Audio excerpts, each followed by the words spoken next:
你能想象吗？那些曾在上海陆家嘴西装笔挺，踩着高光写字楼电梯上班的金融精英，如今却拼了命往公务员大军里挤。这不是一场转型，这是一次经济难民的大撤退。2025年的中国经济正在以肉眼可见的速度收缩、沉沦、崩溃。每一次数据公布背后，藏着的是一代青年的梦碎与求生。北京、上海、广州、深圳4个一线城市的平均就业岗位数量，在过去2年减少了 14.6%。这是国家统计局2025年4月最新数据显示的就业空心化。金融行业首当其冲，曾经不愁吃穿的券商、公募、私募，现在成了裁员重灾区。中信证券的人均年薪从2021年的 94.7 万跌到2024年的 77.98 万，中金公司更惨，从 116.72 万直接砍到 64.26 万，几乎腰斩。而更扎心的是，即便如此，还得感恩还没被裁。根据南风窗的一篇深度报道，券商佣金收入已经跌到3年前的1/3，连排名前50的头部机构也喝西北风。与此同时，金融人排队考公成了最新潮流。别说什么体面，现在能上岸才是命。据智股趋势7月4日发布的数据，证监会2025年拟录用公务员，有29人是原券商员工，超过过去3年总和。再看看上海市公务员录用名单，就有12家券商的15名从业者转身入体制。谁在挤公务员的独木桥？曾是高薪白领、研究生学历、金融硕士、税务硕士、保荐人、基金经理、分析师、交易员，如今统统低头，一头扎进体制的怀抱。他们不再讲什么梦想，不再算回报率，他们只想要一个稳定的编制，一份旱涝保收的饭碗。有人说这是一场降维打击，但其实他们是被这个时代降为生存的牺牲品。别再说什么读书改变命运，当今的毕业生可能连活着都越来越难。曾经高高在上的419名校生，现在开始抢985毕业生的岗位。211的学生卷进了普通本科的战场，而原本属于大专生的蓝领工种，现在也挤满了本科毕业生。我以为我已经降维求职了，结果发现我还在被别人降维打击。社交媒体上一位博主读研的大嘴猴写道，他原本是985硕士，找工作期望薪资 11K， 结果和他面试的却是 C9 硕士。他把薪资期望降到 8K， 结果竞争者依然是985的本硕。2025年应届毕业生人数再创新高，达到1179万人，创历史纪录。而据教育部数据，超过 55% 的毕业生表示找不到对口工作。他们卷学历、卷实习、卷英语4-6级、卷各种花式竞赛，结果走出象牙塔，迎来的却是一地鸡毛。2024年底，中国4大一线城市的就业匹配率、岗位对口与学历契合程度降至 41.2%， 远低于10年前的 72.6%。这意味着大部分年轻人不是高不成，就是低不就，而更多的是高学历低就。2025年夏季达沃斯论坛上，北大国发院副院长张丹丹的一番话击碎无数人的幻想，技术进步正在消灭中间阶层，而 AI 将彻底抹杀白领的价值。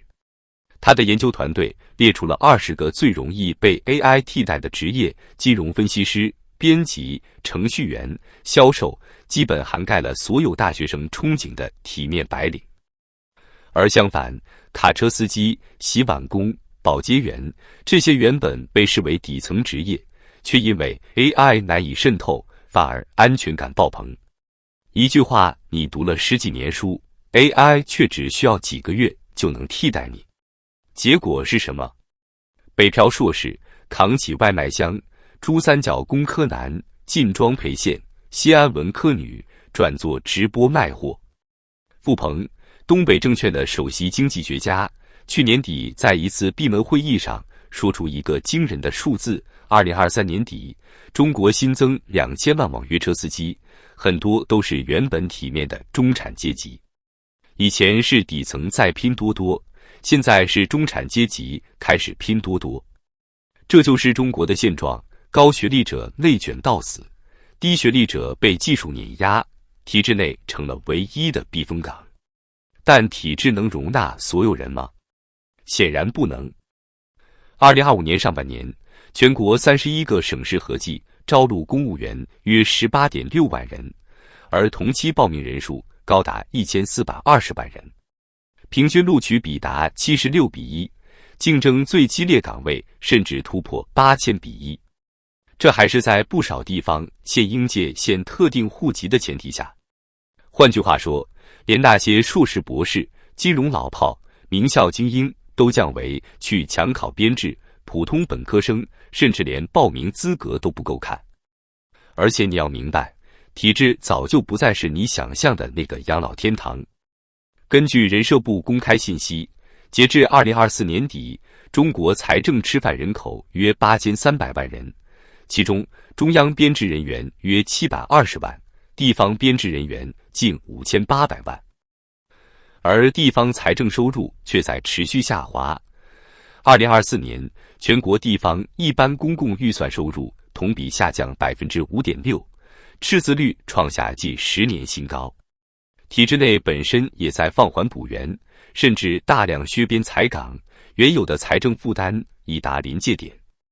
公务员考试越来越难进，编制越来越少，工资却并没有变得更高。最新数据显示，2024年全国基层公务员的平均年薪约为 8.4 万元，而在中部、东北等地甚至不到6万元。拿命换来的稳定，不过是另一种形式的温水煮青蛙。2025年的中国青年不是不拼，而是拼到妈了。拿着985硕士学历送外卖，30岁还和父母住在一起，不敢谈恋爱，躲在 B 站、抖音、豆瓣里逃避现实，称自己是社会闲置人员，去寺庙求姻缘、求事业、求不要被裁员，每天刷公务员上岸经验贴，在考研、考编、考公、考教资的死循环中虚度人生。中国社科院2025年初发布的青年发展报告指出，25岁以下人群中，超过 46% 不愿意生孩子， 37% 对婚姻表示抗拒，而 22% 表示未来10年没有就业希望。这一代人不是躺平，他们是被动躺尸。他们看到父辈靠房产致富的神话破灭了，看到互联网黄金时代已经终结，看到实体产业一片哀嚎，看到教育、医疗、住房3座大山高不可攀。他们知道自己正在一场经济雪崩中艰难求生，而大多数人终其一生也逃不出内卷、失业、低薪、加班、猝死这条宿命循环。2025年最大的话题不是就业难，而是降维找工作成了全民共识。金融高管考公抢走应届生岗位，985硕士抢基层银行柜员，本科生抢大专岗位，大专生干快递、外卖、网约车，中产转行进厂摆摊跑腿，医生、教师、工程师月薪比不过主播、游戏代练。经济观察报近日调查发现，有接近1/4的城市中产转向灰色或边缘性职业为生，如微商、带货、陪诊、游戏陪玩等，收入不稳定，没有社保，但比原来正经工作还活得更像人。这不是人人皆可创业的自由市场，这是人人被迫自谋生路的灾难现场。全社会都在降维生存，整个国家都在负成长。一个已经没有未来感的国家，他的年轻人只会越来越冷漠，越来越麻木，最终失去希望。2025年的中国就是这样一个地方，不缺努力，不缺学历，不缺竞争，缺的是岗位，机会、公正和让人愿意继续相信的希望。当我们看到拼命读书的回报是端外卖，当我们看到努力奋斗的尽头是低薪裁员，当我们看到稳定铁饭碗也开始岌岌可危，你还敢鼓励孩子读书吗？你还敢说只要努力，一切都会好吗？这个国家欠年轻人一个交代。